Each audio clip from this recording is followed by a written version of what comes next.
కూడా నిండి నిబిడీకృతమై ఈ యొక్క విశ్వమంతా కూడా ప్రకాశిస్తున్నది అని చెప్పి మనకి శాస్త్రాలు తెలియజేస్తూ ఉన్నాయి.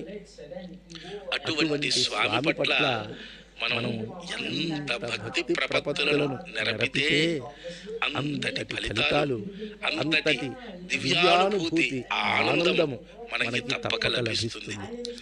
మనకి లౌకికమైనటువంటి ప్రతి ఒక్క విషయానికి కూడా పరిణామం ఉంటుంది. మనకి ఉన్నటువంటి మన పిల్లల పట్ల మనకి ఎంతో ప్రేమ ఉంటుంది.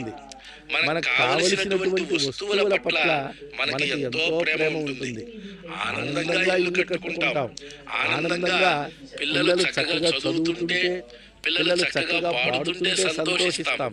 కానీ ఆ పిల్లవాడికి చిన్న జ్వరం వస్తే మన మనసు తట్టుకోలేదు.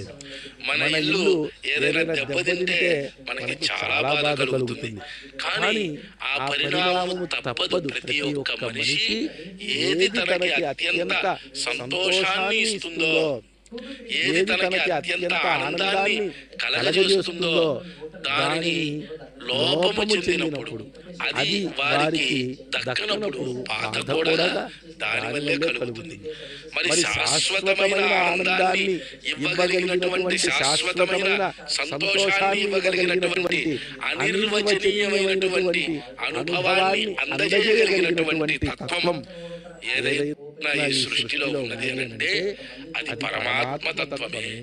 ఎప్పుడైతే ఆ శ్రీహరి శ్రీమన్నారాయణుని పరిపూర్ణమైనటువంటి హృదయంతో, మనస్సుతో ధ్యానిస్తే ఆ స్వామిని చూడండి, ఆ వాహనంపై దేదీప్యమానంగా ప్రకాశిస్తాడు.